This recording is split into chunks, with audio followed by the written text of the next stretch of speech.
Ian here from In 30 Minutes Guides. Today I'm going to be switching things up a little bit and talking about 6 reasons to avoid buying high-end watches on Amazon. If this video helps, please take a moment to like it and follow me, and let's get started. And I say this video is unusual because usually I talk about other areas of technology like using Google or LinkedIn, but today I'm going to be talking about Amazon and specifically an issue that comes up when you're buying something that's kind of expensive. And these are nicer watches that you can get on Amazon. People like ordering on Amazon because it's so convenient, but as I discovered, there are some problems, and here they are in order. The first thing that I discovered with this watch in particular is that Amazon likely takes watches that have been returned and then puts them back into new stock. And the problem with this is that the watches sometimes are damaged or have some other issue that you may not discover right away. And that was the case with this particular watch. I've bought this brand before from the manufacturer and also from other legitimate sources.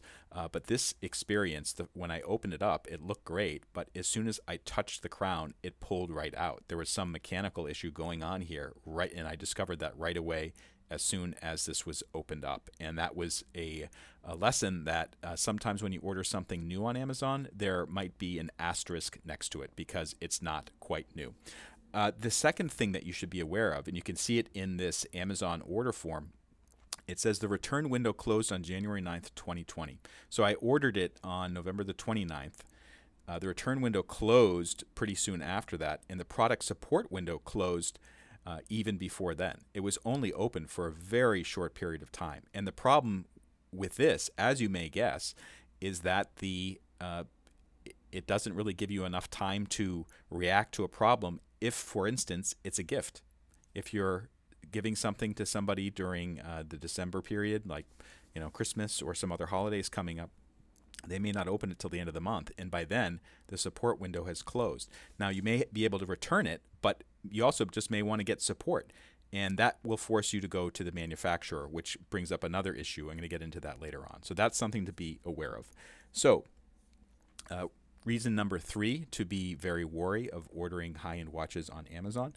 Foreign models are sometimes intermingled with domestic models, and you'll discover this when you order a watch and you expect, for instance, that the dates or the days, they're showing up in your local language, which for me is English, but then you get the watch and it's actually labeled in Spanish or maybe even some other language. And so that is also something that was pretty disappointing, although you may be able to return it if it's not too late.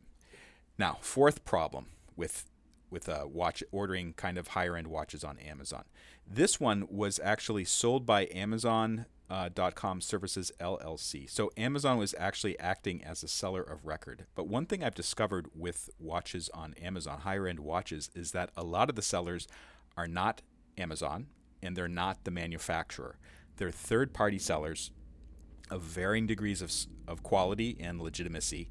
And sometimes these sellers that are not that legitimate, they're either selling broken watches or they're selling fake watches. And this is a well-known fact. If you take a look at some of the, if you go to the Reddit forum called R Watches, you'll see a whole bunch of things about Amazon counterfeits. This is an older one. This is from a couple years ago. And basically this person confirmed via the manufacturer that they bought a fake watch from Amazon. So be careful buying watches out there. So they actually got a watch. There was an issue. They sent it to the manufacturer service center, and they sent it right back and said, nope, this is not legitimate because the case reference number on the back was fake. And if you actually look at the reviews on Amazon for watches, sometimes you'll see other people reporting this issue. And the problem is that you don't know whether the third-party seller is a legitimate seller or selling some illegitimate stuff. And unlike the manufacturer or even Amazon, if they are the seller of record, like in this case, you'll know that the watch is legitimate, even if in my case it was damaged when it arrived with me. But for the third-party sellers, they may be sending you something fake, and sometimes the fakes are so good you can't even tell that they're fake until something goes wrong, 6 months later or a year later. The other thing that should be a red flag whenever you're looking at the reviews on Amazon for these things is people will say things like, This watch is going back. It loses 7 minutes a day. So if people are complaining about mechanical problems with the watch, that's a sign that the watch may either have it was damaged when it arrived, or it was basically a fake. The other thing that's related to this type of situation with third-party sellers, some of them are not good, and I've seen this in other parts of Amazon too, including everything from books to video games. People are selling used items as new.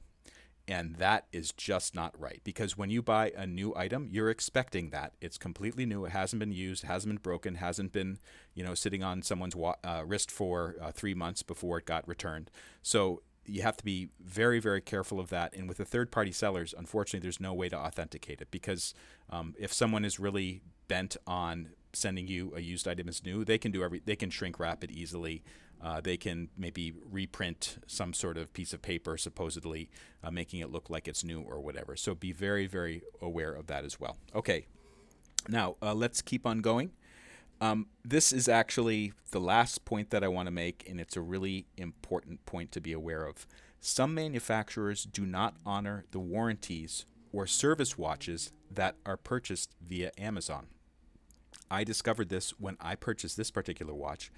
As I said before, the delivery, the product support window closed so quickly, I couldn't take care of it through Amazon.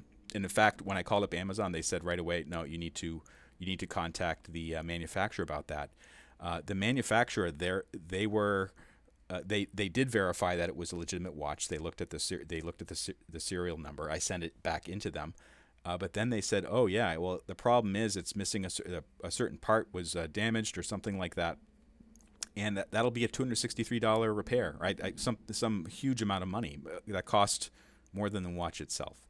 And the problem with that, of course, is that I bought a new watch. I thought that the manufacturer should honor its own craftsmanship, but because it was bought through Amazon, and I suspect because Citizen has been burned by this before, they were not going to accept right away that this particular watch had to be serviced by them for free, because from their point of view, they thought that either I was lying, or they thought that whoever sold the watch on Amazon, including Amazon itself, may have been engaging in either taking a used item and putting it right back on the new shelf, or some other issue that came up, and they will not take care of it. So the lesson that I've learned after all of this is that when I look at watches, certainly I will look at what Amazon has, because sometimes you can see things side by side better than on the manufacturer's website. But when it comes to actually purchasing a nice watch or a nice anything on Amazon, consider purchasing it directly from the manufacturer or from a reputable dealer, an authorized dealer, not one of these fly-by-night third-party sellers that pops up on Amazon and you can't even tell if the seller of record is a third-party seller, or if the seller of record is Amazon Services LLC, or if the seller of record is the manufacturer, because Amazon does not make that clear on its own website. This is Ian Lamont, founder of In 30 Minutes Guides. If you go to our official website, you'll see all kinds of guides that we have about using technology, getting the most out of technology, and avoiding common mistakes that trip people up when they're using these mildly complex tools, whether it's Google or Microsoft or LinkedIn or Twitter or whatever. If this video helped you out, if you could take a moment to like it and subscribe, I'd appreciate it. And I hope to see you next time.